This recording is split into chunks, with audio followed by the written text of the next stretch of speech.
Thank you all so much for being here. Um, Feel free to type in where you're coming from, where you're zooming in from. My name is Julia Melman. I'm a senior at CMC, and I'm majoring in philosophy and public affairs and a sequence in legal studies. On campus, I work at the Kravis Leadership Institute, and I'm a writer for one of the school newspapers called The Forum. In the past, I've worked for a Republican senator, and I've worked for a Democratic public affairs firm. Last summer, I was at the Bipartisan Policy Center, so I've sort of been all around the board. I'm hoping to head to law school in the future, but I think I'm going to head back to the Hill first. And we're really grateful to have the wonderful and intelligent Professor Jack Pitney with us here to talk to us about the most recent election. Professor Pitney is the Roy P. Crocker Professor of Politics here at CMC, and he's been working here for almost 40 years. He got his PhD in political science from Yale, and he's published a number of books, including The Politics of Autism, Un-American, The Fake Patriotism of Donald J. Trump, and Divided We Stand, the 2020 Elections and American Politics. And if I'm correct, I think there will be one about this election coming up at some point in the future. So looking forward to reading that. Professor Pitney is beloved by all of his students, myself included, and he always has the latest knowledge and insights into today's politics, although he always manages to tie it back to the historical lessons we can learn. So Professor Pitney, take it away. Well, thank you, Julia. I appreciate the kind words, although some of the people who comment on my Twitter posts have a different point of view. This is a historic election, the first time since Grover Cleveland that a president has set up to serve two non-consecutive terms. It was Cleveland, Harrison Cleveland, also the last time in American presidential history in which partisan control of the presidency switched three elections in a row. Trump is following in the very large footsteps of Grover Cleveland, who was a pretty good president. Anyway, the topic is what's a new president to do? And this is a unique situation. Normally a transition, the president has to go through some kind of orientation. This president actually knows where all the bathrooms are in the White House and doesn't need the same kind of onboarding as previous presidents. But there are certain steps that a president newly elected has to take, and that's what we'll be talking about here. First, the transition to power, and then the first decisions facing this new president and what he's likely to do. So I'm going to do a screen share here, and this is mostly what I'll be working from.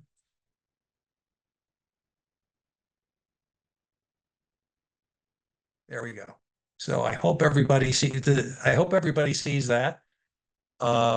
What's a president-elect to do? If it's not visible, scream and let me know. We're not seeing it, Jack. Sorry. Okay, hold on.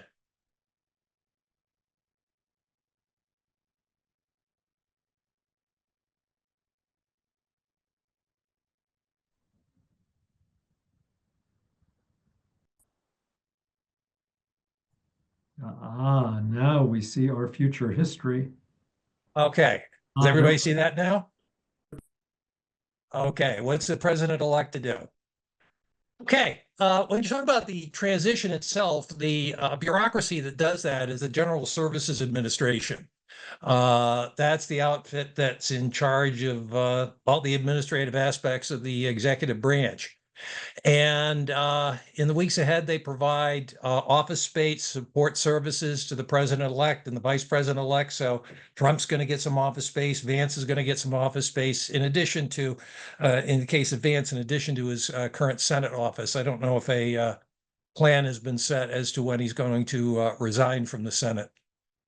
And of course, as the president of the Senate, he'll continue to show up in the chamber. And a fun fact about the vice presidency that most people don't know, vice president receives a paycheck from the Senate, not the executive branch. As far as the federal payroll is concerned, the vice president works for the U.S. Senate. In fact, until LBJ was vice president, the vice president only had office space in the Capitol, did not have separate office space in the White House complex. So it speaks to the hybrid character of the vice presidency. Anyway, they provide office space, and Trump is going to get classified summaries of national security information to bring him up to speed.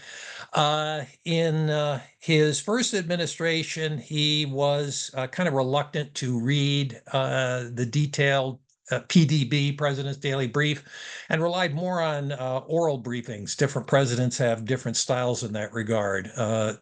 Trump preferred to be very, very concise, did not like to spend a lot of time reading things. The real orientation, the real transition will be for the presidential appointees, and we're going to be talking about that very shortly. And some of them are going to need a lot of onboarding, particularly those who haven't served in the federal government in the past. And the transition continues right through Inauguration Day and for mopping up purposes a few weeks after that. When Trump enters the White House complex, they're going to find out everything is bare. They just clean it out, because the moment that a new president takes office, the old president's papers become the property of the federal government. And that's an issue that was central to one of the Trump legal cases that will now be dropped by Jack Smith. But that's another topic altogether. So they're going to have some time to get ready to take office, take command. But now let's get to the more substantive things. The first set of decisions that a president-elect has to make is personnel. Who is going to serve in the administration? His first major announcement came today. Susie Wiles, his campaign manager, is now going to be chief of staff. And this is consequential. It really shows us about how he wants to run the White House in his second term. Susie Wiles is primarily a political consultant, not really a policy person. Different presidents have had different orientations in chief of staff. Some chiefs of staff have had backgrounds in both. Jim Baker, Ronald Reagan's first chief of staff, had been campaign manager for George H.W. Bush, but he'd also served in the Department of Commerce. So this indicates the Trump's emphasis on campaign activities, public outreach, and so on. But that tells you a lot. Okay, if you're looking for a job in the new administration, the Plum Book. Plum Book, which is published each 4 years at the beginning of the new administration by Congress. It's called Plum Book, not because these are plum jobs, though they are, but because when it's printed out, the cover is plum. That's the color. That's why they call it the Plum Book. 7,000 federal jobs open to the new president. At the present, the vast majority of jobs in the federal government are not subject to presidential appointment. But that could change in the very near future. We'll get to that in a few minutes. But if you want to, if you're interested, browse the Plum Book, cabinet secretaries, sub-cabinet, heads of agencies, and so on. One difference is some of these jobs require Senate confirmation and some do not. Senate confirmation for cabinet secretary, sub-cabinet. The White House staff, by and large, do not require Senate confirmation. The Director of Office of Management and Budget is an exception to that, but generally the Chief of Staff, policy advisors, and so on are totally up to the president. Which gets us to our next topic. Who else is going to serve in the administration? Well, Trump has tipped his hand on this one. He says that Robert F. Kennedy is going to have a major role in his administration. Kennedy has said he's going to have a lot to do with healthcare policy. There was some speculation he might get the job of Secretary of Health and Human Services. I don't think that's going to happen.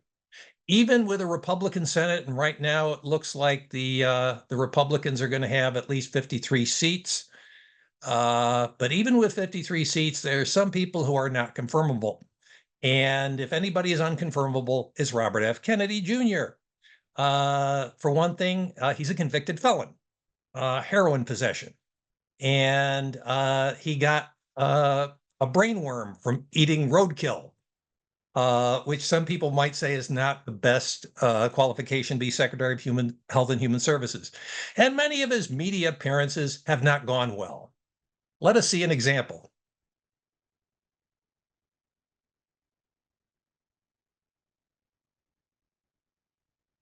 This was posted on social media and it's loading.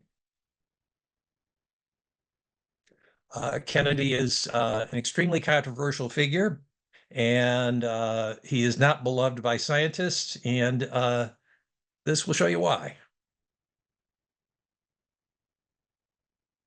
This summer in an interview, you said, quote,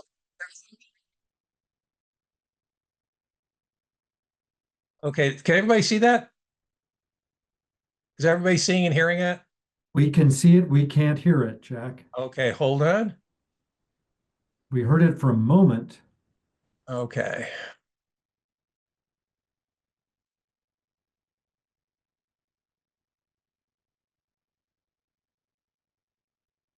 Let me stop the screen share for a second. Okay, yes. Have to share sound. Been a while since I've done this, so bear with me. you have gained notoriety for your skepticism about vaccines. And over the summer in an interview, you said, quote, there's no vaccine that is, safe and effective. Do you still believe that? I never said that. So stop me. We have the clip. Please play the clip. You've talked about that the media slanders you by calling you an anti-vaxxer. And you've said that you're not anti-vaccine, you're pro-safe vaccine. Difficult question. Can you name any vaccines that you think are good? I think some of the live virus vaccines are probably averting more problems than they're causing. There's no vaccine that is, safe and effective. What I'm saying is that none of the 72 vaccines has ever been tested in a safety study pre-licensing. So let me ask you if you think it's wise for people to take these vaccines, because you had this to say on a different podcast about whether people with young babies should be getting them shots. Watch. For many, many years, I think parents were so gaslighted and they were scapegoated and they were vilified and marginalized, so that even parents of kids who were very, very badly knew what happened to their kid, but they were just reluctant to talk about it. And I think now those days are over. Our job is to resist and to talk about it to everybody. If you're walking down the street, and I do this now myself, which is, I don't want to do, I'm not a busybody. I see somebody on a hiking trail carrying a little baby, and I say to them, better not get them vaccinated. And he heard that from me. If he hears it from 10 other people, maybe he won't do it. Maybe he will save that child. Maybe he will save that child. You think preventing? Okay, so to put it mildly, that is a very controversial point of view. And Kennedy has lately said that he will, if he has any say about it, he will urge cities to stop fluoridation of water. But again, extremely controversial position. Who else is going to staff the administration? Project 2025, which is not an official Trump organization. When some of their policy positions got controversial, Trump said, well, I don't have anything to do with Project 2025. But this is an initiative of Heritage, which for decades has helped staff Republican administrations. And their personnel database is probably going to be one of the resources that cabinet secretaries and sub-cabinet people look at to see whom they could pick. So if you're interested in job of the administration, this is another place where you might want to look. This is where you submit your application, and I'm sure they're getting a lot of traffic right now. I am very confident in predicting a bunch of people who aren't going to be in the administration. And these are the people who previously worked in the Trump administration in some format, but who either renounced Trump altogether, some even endorsed Kamala Harris, others have been highly critical. John Bolton, Dan Coates, who was director of national intelligence, especially General Kelly. Trump's had some pretty harsh things to say about Kelly. Jim Mattis, very, very critical of Trump.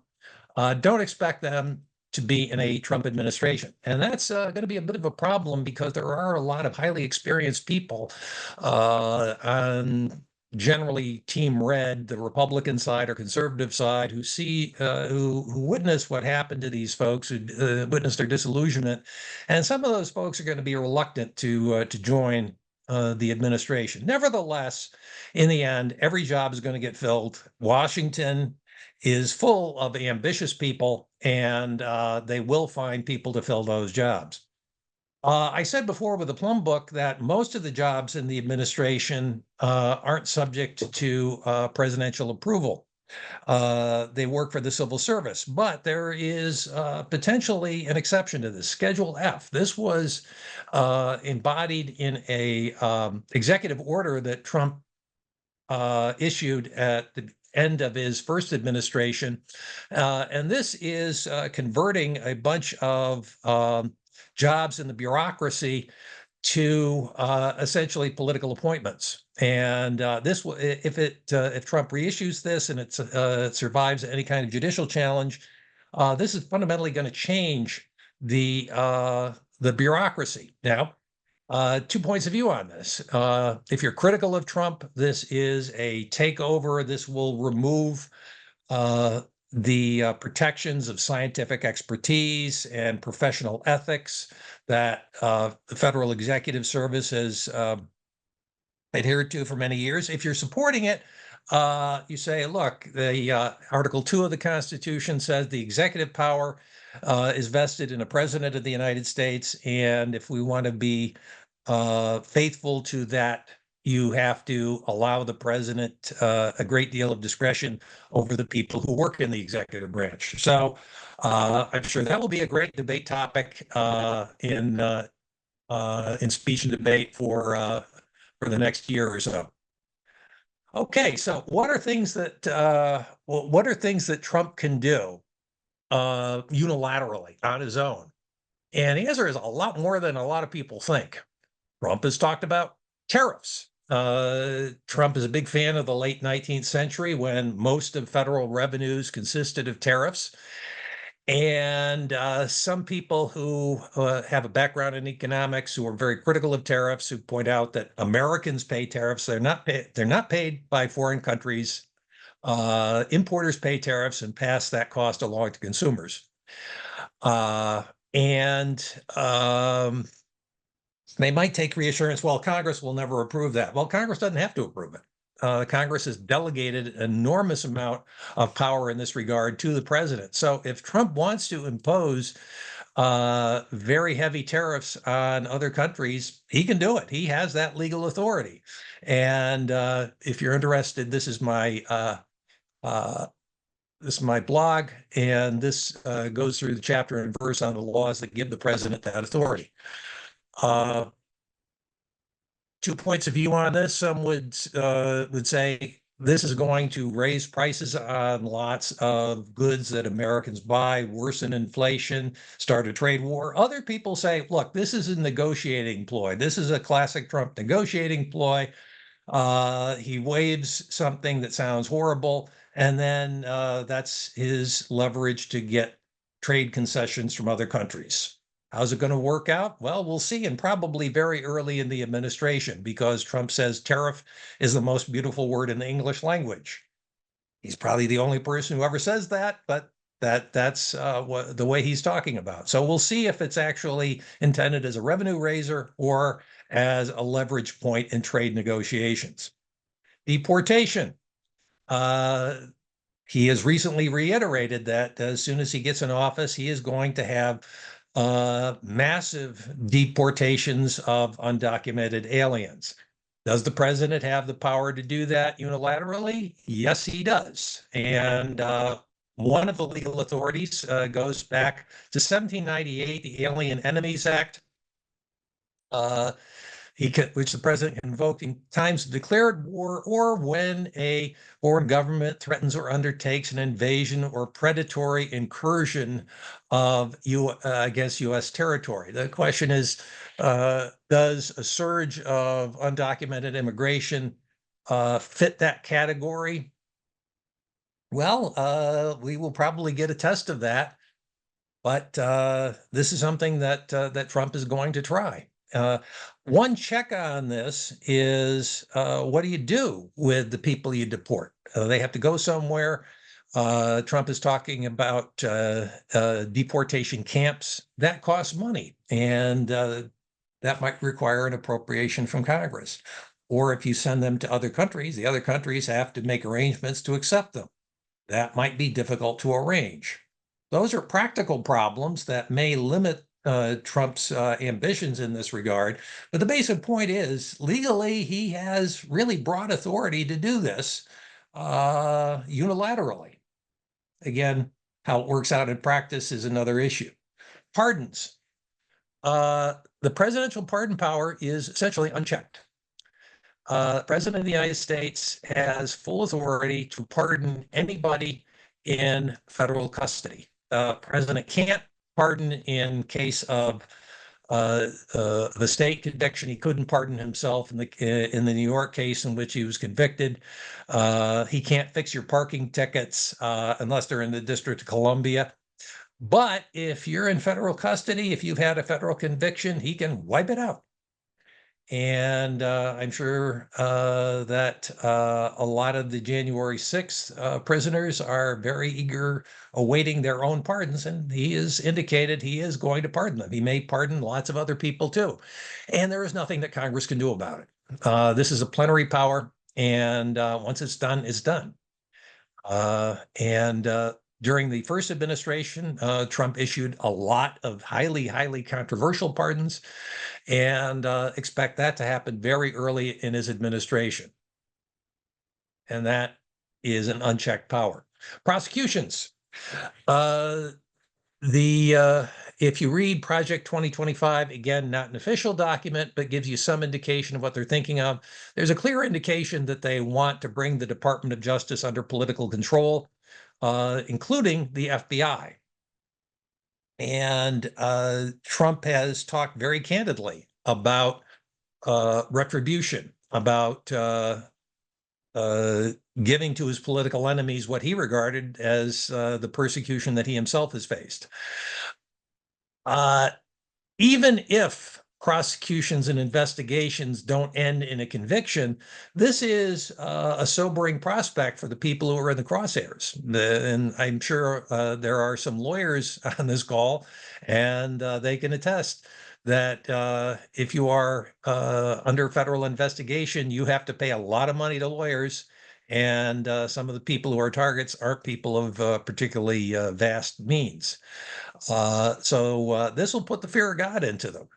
Again, if you like Trump, well, this is a turnabout is fair play. If you don't like, this is a scary prospect.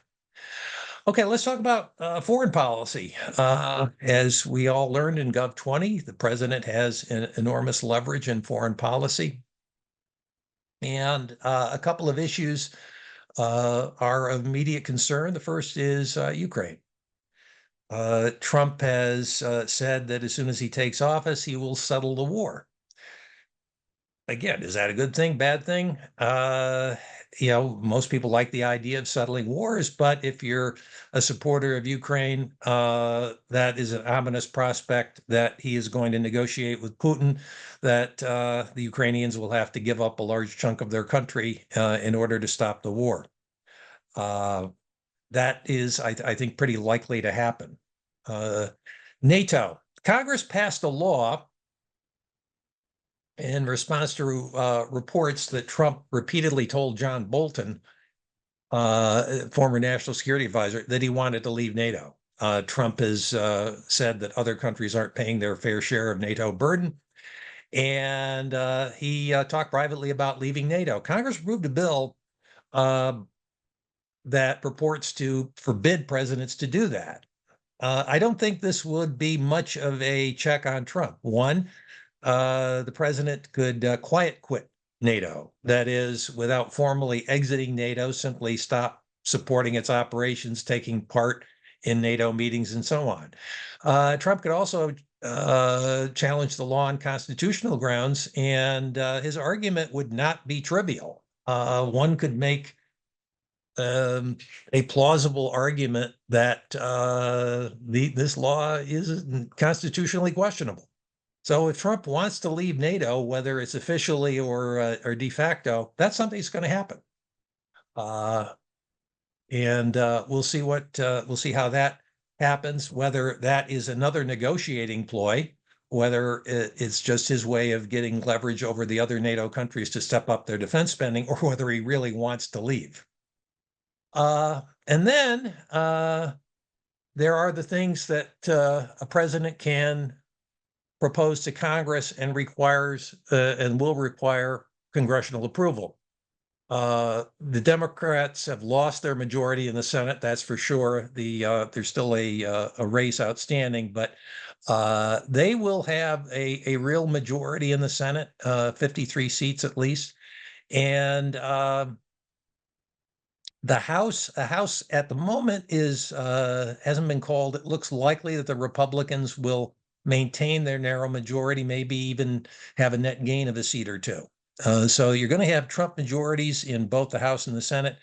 And when members look around and see what happened to predecessors who crossed Trump, they're going to be likely to give him what he wants. And what does he want? Well, extending tax cuts. Well, yeah, that's really popular. That's probably going to go through. A lot of exemptions, end taxation of Social Security benefits, really, really popular. Exempt tip income, lower corporate tax rates. That's super popular, especially among Republicans. Strengthen and modern the military. Again, a big Republican priority. Secure the border. That is not in the short run, not as costly a proposition as some of the others. So a lot of tax cuts. In terms of offsetting revenues, baseline tariffs. Well, the problem with relying on tariffs as a means of revenue is that tariffs will discourage the purchase of imports, and to the extent that it's successful in that, it reduces the revenue. And this is something Alexander Hamilton noted in Federalist 23. This is not some new fancy economic theory. So don't count on revenue, on a huge revenue surge from tariffs. Revise current energy policies, expand production. That's great, but the United States is already producing more oil than any country ever in the history of the world. Maybe we can produce even more, but we're doing pretty good right now. Waste, fraud, and abuse. He says he's going to sick Elon Musk on the federal government and try to identify huge savings. Lots of luck with that. Sorry, I may sound cynical here, but I was working in DC in the 80s when President Reagan assigned J. Peter Grace to do the same thing. Grace Commission issued its report. And it turns out that most of their horror stories were, to put it mildly, exaggerated. And the actual and practical savings from the Grace Commission ended up being pretty marginal at most. So net deficit impact, if he gets everything he wants, it's likely that the deficit's going to increase. But he would argue that in the long run, economic growth will end up offsetting the revenue loss. So that's something one could hope for. But again, as someone who lived through the 1980s, there is some reason for skepticism. Anyway, it's now a little past 4:30, and the time has come for questions. So, Julia.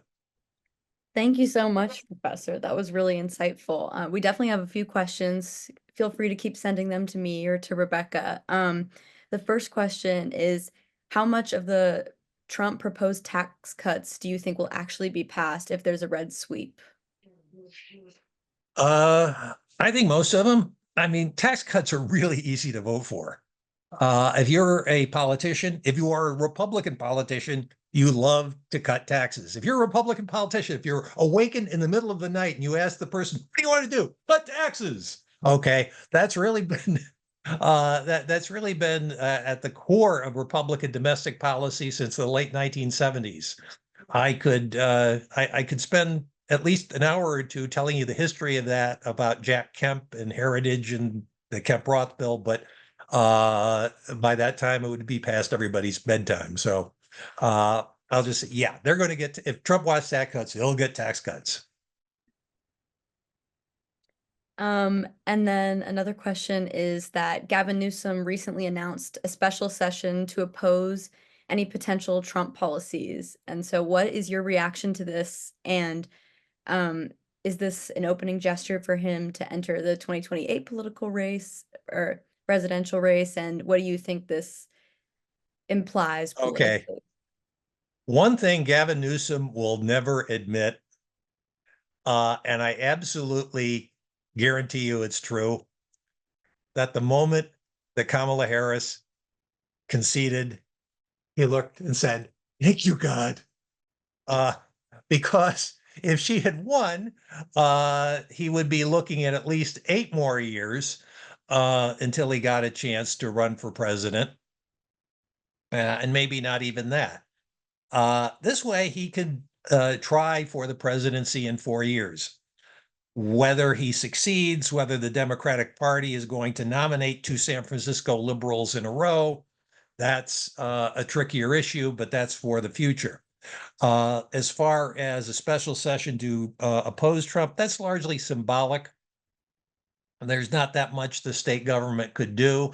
Some things the attorney general could do, but the attorney general is separately elected, and Bonta will make his own decisions on that. And Bonta is also politically ambitious, so I'm sure he'll try to get into that act as well.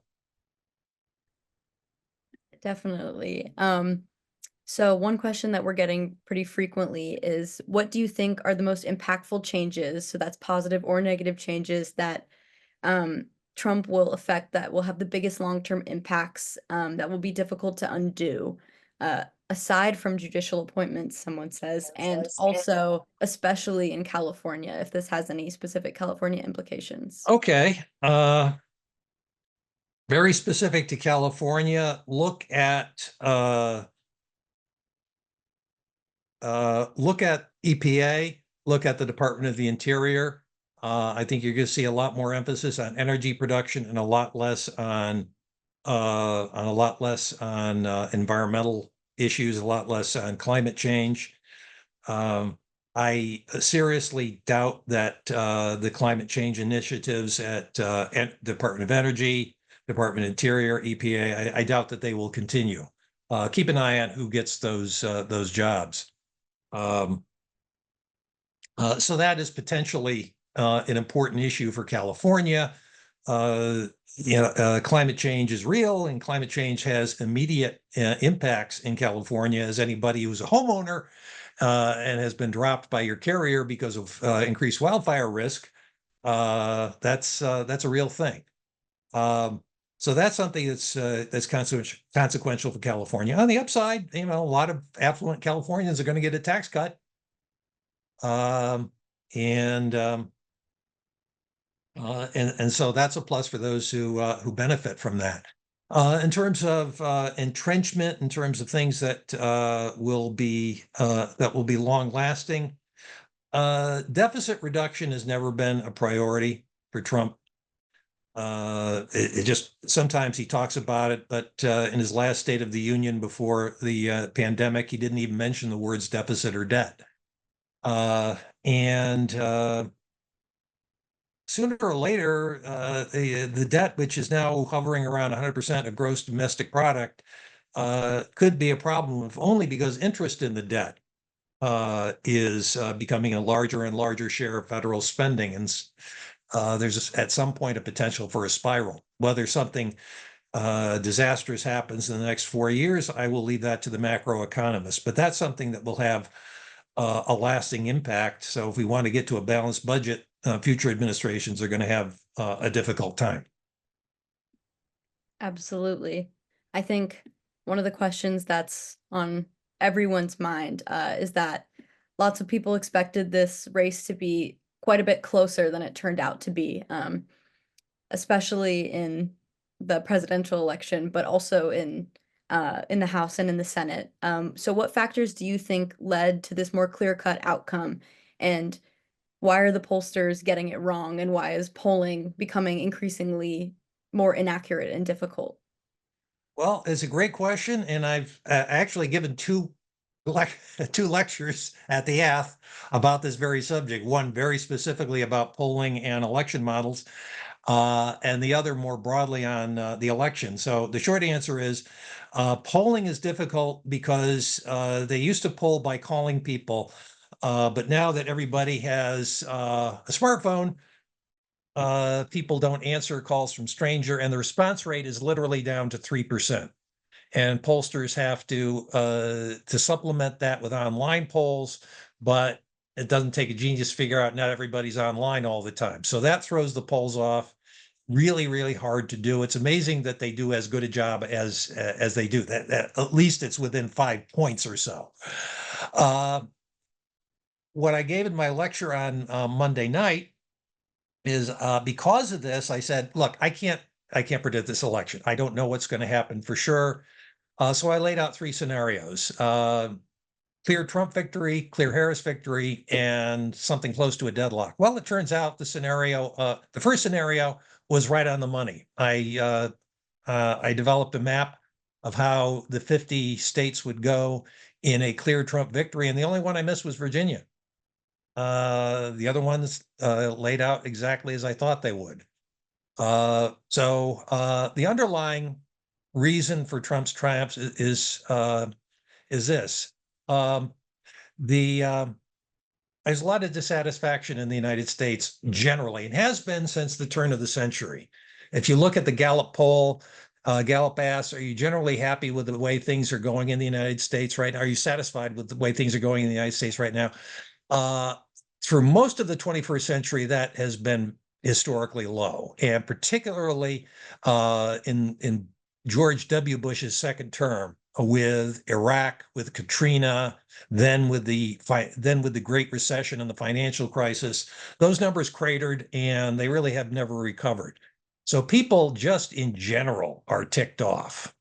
And when that happens, there's a lot of volatility. There's this brilliant commentator who has a Substack who pointed out that in the 21st century, in all the presidential and midterm elections, only 2004 and 2012, did not result in a shift either in the presidency or in one of the houses of Congress. Some fellow named Melman, you may have heard of him, and that makes the point, because people are extremely unhappy, and the causes of the unhappiness are various. Again, you had the Iraq, Katrina, you had Afghanistan, which ended in a very disastrous way.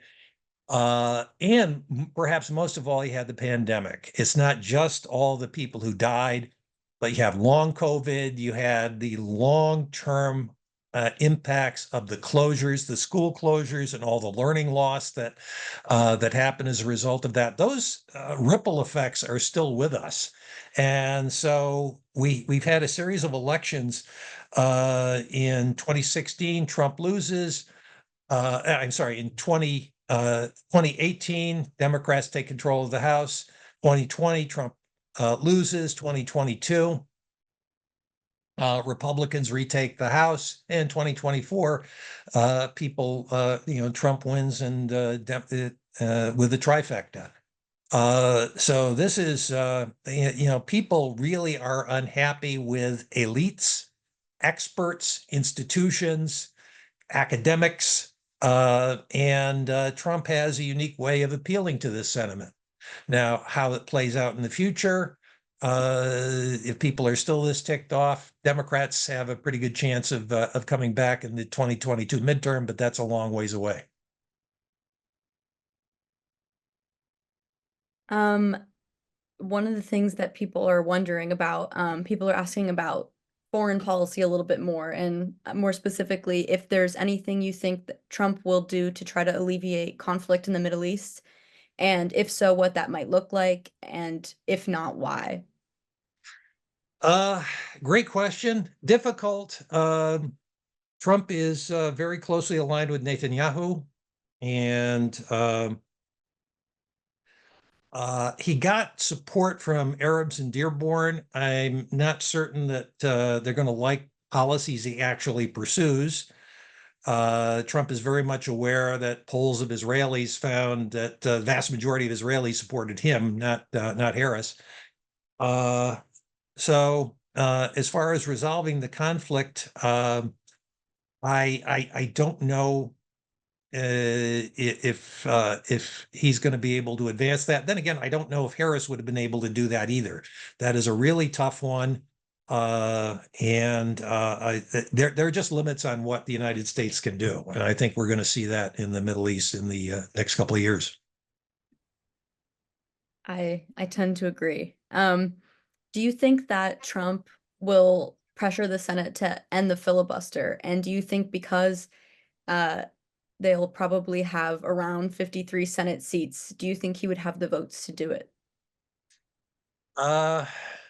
If he doesn't get his way, yeah. I mean, he's not really what you call an institutionalist. Cocaine Mitch is devoted to the filibuster, and so he's still in the Senate, not majority leader anymore. The question is whether he can get a couple of other Republicans to go with him. I don't know. It's a possibility, and Trump is going to try really hard to end the filibuster if something he cares about is blocked by a filibuster. Absolutely. And do you think that he will try to run for a third term? And if he does, what would be the consequences of that politically and constitutionally? If he can find a lawyer who tells him that there's a way to do that, he will. There are two limits on that. One, you would have to eat lots of gummies before you end up believing that. And two, I mean, let's face it, Trump is of a certain age. He looks more vigorous than Biden. Then again, everybody does. But I mean, he's an old man and he's showing his age, and he's not going to get any younger. So I don't. I think he may think about it, but I don't. As a practical matter, I don't see that going anywhere. Someone asks if we currently have enough information to call 2024 a realigning election, the shift having started in 2016 or earlier, or do you think that we still need to see what happens in the midterms in 2026 and then further the presidential election? It's a wonderful question, a great question, and a question I'll steal from my parties class at some point in the future. But if anybody taking my parties class in the future, here's the real answer. You don't know a realignment as it's happening. Only in the future can you look back and tell what's a realignment. My undergraduate advisor made in a conversation made a wonderful point that's always stuck with me. If you went to a time machine to the day after the 1952 election, Eisenhower has swept into the presidency, huge majority. Republicans control the House and the Senate. Republicans are making gains all over the country. If you were to tell a person, you are in the middle of a period of extended Democratic dominance, that would have sounded crazy, but that was the case. 1952 was an aberration, not part of a realignment. So we just don't know at the time. maybe when I teach my parties course in 20 years, and I have a lot of tuition ahead, so I probably will be teaching in 20 years. We'll know for sure, but it's too early to tell. And then some people were wondering, back to your explanation about the information being presented in the age of the internet. They were wondering if you saw any correlation or causation between it being the age of the internet and the national dissatisfaction with that sort of began at the turn of the century, like you were referring to, whether you thought those two things were correlated. Yeah, I don't think the internet is the primary cause of the dissatisfaction. I think that is rooted in reality. There's a lot of real stuff that people are unhappy about. But I think the disinformation amplifies it, accelerates it, and that's a problem. You could see this even as early as Katrina, with all, and again, that was even before Twitter. But all the urban legends that were floating around about cannibalism in the Superdome, and if that were to happen now with current social media, it would be out of control. So I think it's an accelerant. Mm-hmm. And you gave a list during your talk of the things that he can likely do and have the votes to do. So which of these do you think will be prioritized? So like a first, second, and third, perhaps, of order that he will prioritize the different policy initiatives he's talked about. I think deportations is one because he's talked about it so much. And last time when in terms of immigration and the border, he tried early on to have the ban of immigrants from certain predominantly Muslim countries. That didn't work out because it was Stephen Miller who tried to do it himself. And Stephen Miller, not being a lawyer, had no idea how to actually write an executive order. So that was a screw up. And that went through several iterations before they could draft something that actually had some effect. This time out, they're going to have people on hand who know what they're doing. So I think at least they'll have the start of a deportation policy. How far they can take it, again, depends on where they can get the money and the reaction of other countries. But they're going to get started on that really fast. And he's reiterated that point recently. Mm-hmm. And speaking of money, back to the tax cuts, people are wondering whether Trump will show restraints given deficit concerns, or whether that will be a next administration issue, and wondering how inflationary those policies might be. One, restraint. Nope. That's not a Trump word.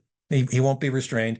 There's a report in one of the many Trump books. People talked about certain steps leading to future increases in the deficit, and his response is, "Well, I'm not going to be here." And that sounds in character. Inflationary.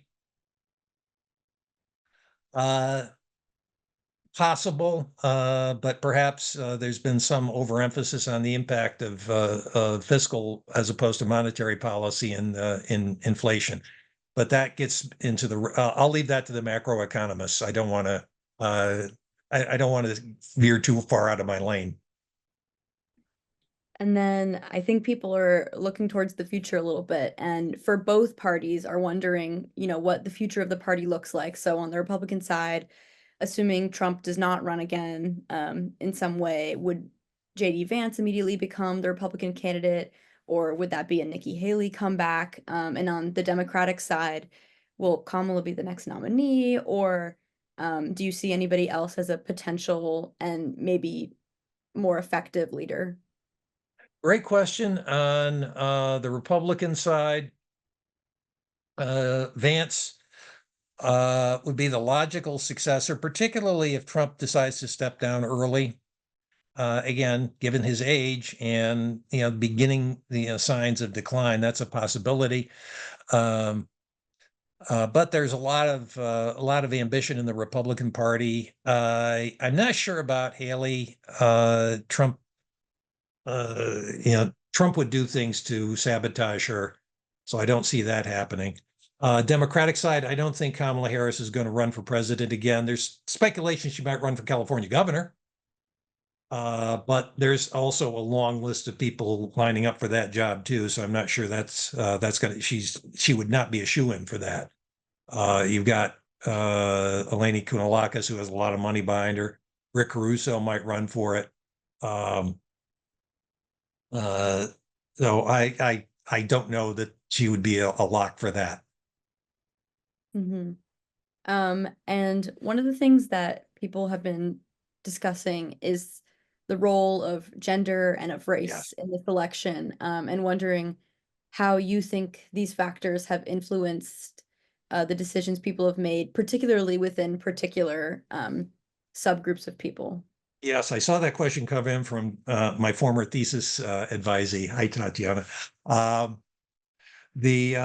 think that's an important question, and I don't think it was the primary determinant of the result. I think it was the broader sense of dissatisfaction. But race is part of the mix. You know, in American politics, race is always part of the mix somewhere. You saw that in particularly in social media, the bro social media, a lot of the comments about Kamala Harris. It may account for some of the gender gap, particularly among males. That's part of it. Racial voting is interesting. Trump actually did a little better than in the past among African American males, not African American women, but African American males. As Mike Madrid pointed out in his wonderful Ath talk at the beginning of the semester, Latino vote is something to watch. And Trump did very well among Latinos. For instance, he did very surprisingly well in the Bronx, which has, put it mildly, not been a Republican hotbed, but Latinos in the Bronx were responsive to Trump's message. And as Mike has pointed out, a lot of this is driven by economics, not necessarily cultural issues. As he pointed out, most of the Latinos voting in the United States are second and third generation. These are folks who aren't thinking primarily of immigration issues. They're thinking about economics. If you have a construction business, who's going to be better for building stuff? And one can see that if you run a construction business, yeah, I mean, Republican policies might be good for your bottom line. So that's something that's coming into play here. So I think it's a fascinating question. And then on some of the more issue-based policies that might come into play, there seemed to be speculation, at least, that Americans in some form are prioritizing the economy over issues like abortion or like immigration. And I think people are wondering what the implications of that are for democracy and also for things like abortion, whether that be a federal abortion ban, or not mass deportations, as you were saying. Yeah, I think abortion is still an issue, and it did help mobilize women voters and help account for some of the gender gap. But there were other reasons that led male voters in large numbers to support Trump. So the abortion issue didn't have the effect that the Democrats were hoping for. Although in most of the states that voted directly on it, most of them voted in favor of more liberal abortion laws. There were a couple of exceptions to that, though, that are important to keep in mind. Economics tends to dominate elections because it's something that affects everybody. Take inflation. Nominally, the inflation rate has declined in the past couple of years, but from the standpoint of ordinary Americans, they'll say, look, everything I buy is a lot more expensive than it was 4 years ago, and I'm having trouble keeping up. When you're in a situation like that, the incumbent party has a hell of a problem. And so a lot of unusual features of this election, but that's one that's actually pretty typical. And I think accounts for a lot that feeds into the broader dissatisfaction that we've encountered throughout the 21st century. And then on the issue of healthcare, someone's wondering what direction you think Obamacare or universal health care will take and what healthcare will look like under the Trump administration? Well, he's has a concept of a plan to repeal and replace Obamacare. Lots of luck with that. In the 2016 campaign, he promised, we will get rid of Obamacare and replace it with something that produces better care at lower cost, which is like promising a perpetual motion machine. And after his staff went through the actual options, his comment was, "Who knew healthcare could be so complicated?" The answer to that is anybody who's ever handled a family's medical bills. Uh, and so I'm not sure that he is in the end going to change things too much.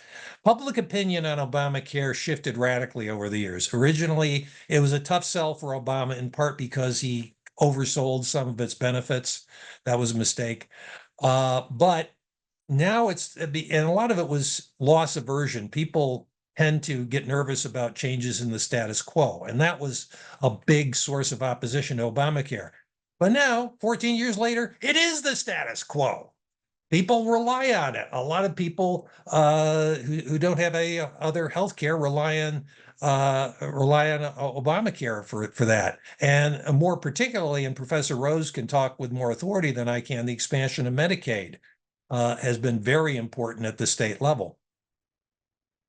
So I think he might nibble at it at the edges and proclaim radical change, but I don't think he has the stomach to make any radical revision in Obamacare. So we have one more question. I know we're nearing 5, but what do you think the future of the Republican Party looks like, and have, quote, responsible Republicans lost their base of support in the country? Yeah, the old kind of Republicans are out. Mitt Romney is ending his Senate term. He didn't run for re-election, and for a good reason. He probably would have lost the primary. That's gone. It's Trump's party right now. What the future holds, who else would emerge, I don't know.